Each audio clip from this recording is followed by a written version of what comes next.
Bem, meus irmãos amados, voltamos para mais uma aula da nossa introdução bíblica.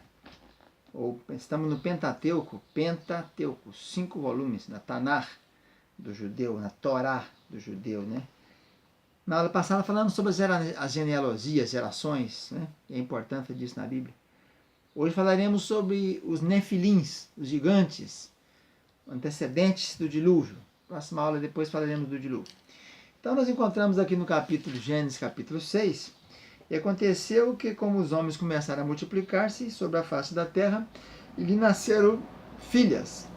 E viram os filhos de Deus que as filhas dos homens eram formosas, tomaram para si mulheres de todas as que eles escolheram. Então o Senhor disse: Não contenderei mais meu espírito para sempre com o homem, seu dia serão 120. E havia naquele dia gigantes na terra. Já tinha gigante antes do cruzamento, né? Do homem aí, da filha de Deus, filho de Deus com a filha dos homens. E também depois, continua tendo gigante.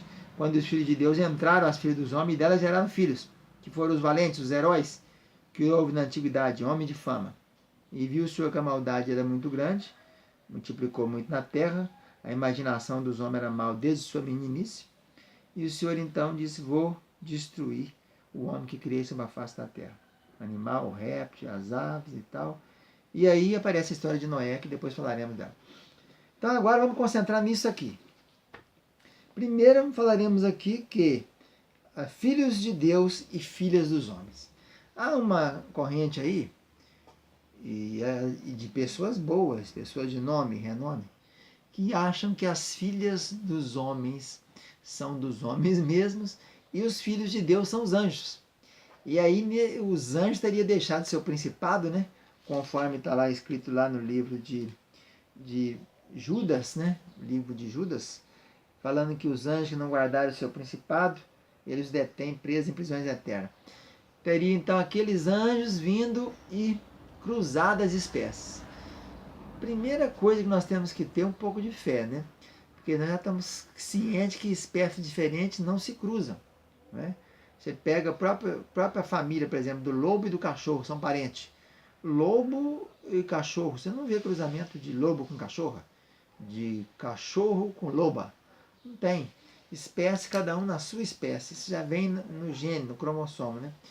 Então, filho de Deus aqui, filho dos homens, esse cruzamento que teve, essa união, evidentemente que isso aí, a gente sabe também por Mateus, capítulo número 22, o próprio Jesus, se você fizer um levantamento dos sermões de Jesus, você verificará que geralmente ele trouxe luz, ele julgava luz, ele autenticava aqueles fatos que tinham muitas questões obscuras no passado.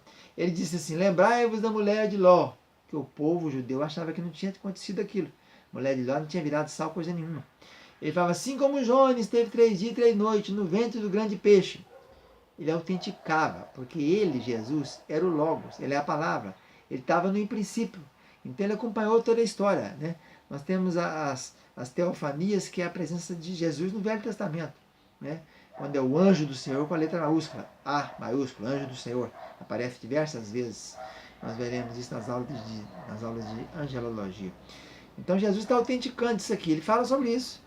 Quando aquelas questões aparecem referente ao levirato, que um camarada casou, um irmão, e morreu a mulher dele, o irmão pegou a mulher para suscitar descendência, e foram assim até 7 irmãos. E depois, quando morreu, pergunta-se então, de qual deles será ela mulher? Tendo que os 7 já tiveram mulher. Ele falou assim: a raiz não conhece a escritura.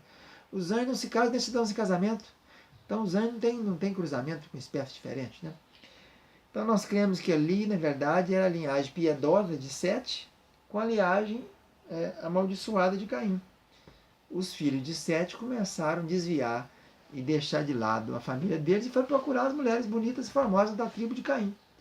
E aí então apareceu esses valentes, esses gibor, esses heróis da antiguidade, né? E continuaram a história. Mas a Bíblia é muito clara, a Bíblia explica a Bíblia, essa é a primeira regra da hermenêutica. Havia naqueles dias gigante na terra.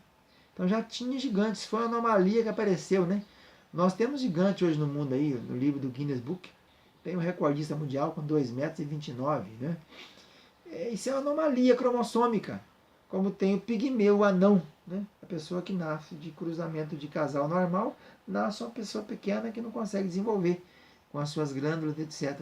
E temos também o contrário, pessoas que nascem com tamanho exacerbado.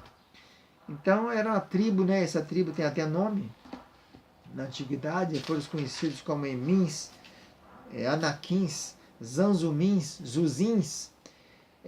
A palavra então que aparece aqui, Sara gigante, nesse texto aqui, ela só ocorre 5 vezes no Velho Testamento. 3 vezes. A primeira está aqui, em Gênesis 6:4. É a palavra Nefil no hebraico. Nefil no hebraico, no plural, Nefilim. Então, alguns dizem que os Nefilins eram esses gigantes que teriam cruzado com as mulheres belas e formosas, né? Os filhos de Deus seriam esses anjos. E os Nefilins seriam os herdeiros disso. Os Nefilins são os herdeiros, o resultado do cruzamento dos anjos que teriam descido do céu, largaram o estado natural deles e vindo fazer esse cruzamento com as filhas dos homens. Mas isso não tem procedência nenhuma, isso é uma teoria que não tem fundamento. Na verdade, a linhagem de Caim tomou para si mulheres da linhagem de Sete. Não é isso? Os filhos de Sete, os filhos de Deus, tomaram para si mulheres da linhagem dos filhos de Caim. Então, é as duas gerações. Então, os Nefilim só aparecem 3 vezes na Bíblia, nessa primeira vez aqui em Gênesis 6:4, e depois em Números 13, 33 e 33, 2 vezes, onde fala sobre os filhos de Anak, que eram gigantes. Depois nós temos outro nome, que também tinha uma tribo que tinha muitos gigantes, é a tribo do pessoal chamado Refaíns.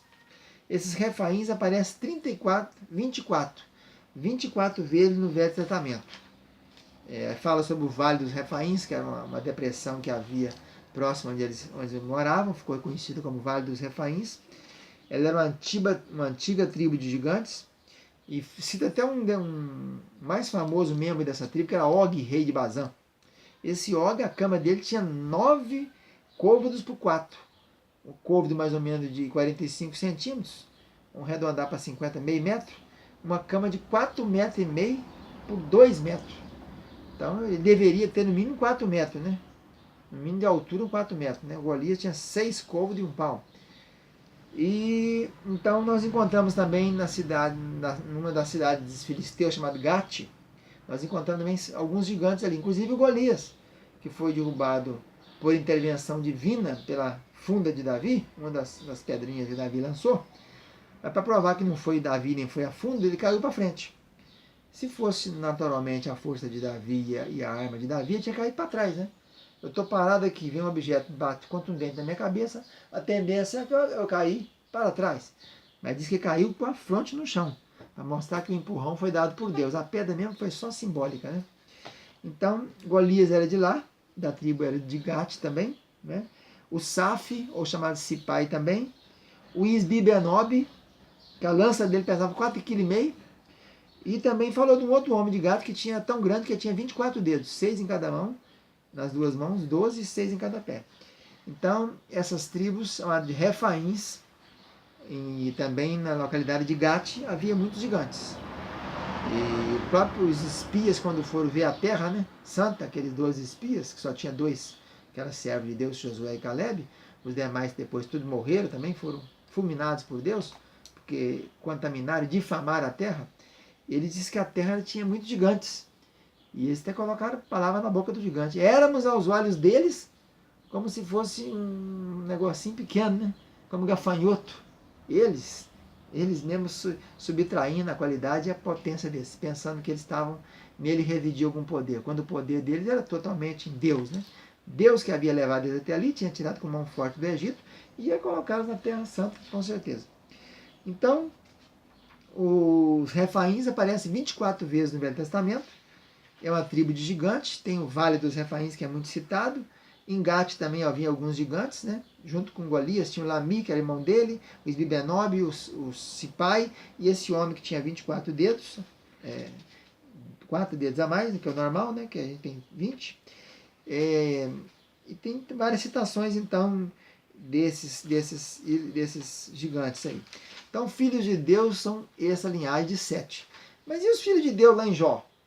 Quando está em reunião, diz que vem um dia que os filhos de Deus vieram representar perante Deus e Satanás veio também no meio deles. E o Senhor perguntou, de onde vem Satanás? Visitar a terra e passear por ela. Tal. Ali, nesse caso aqui, o Binei Elohim, aqui sim, são seres espirituais. É uma reunião no céu, nos céus, né, de seres espirituais. E o Satanás também teve acesso a essa reunião e foi lá acusar, como sempre ele faz, conforme a gente pode ver lá no livro de Apocalipse. Né?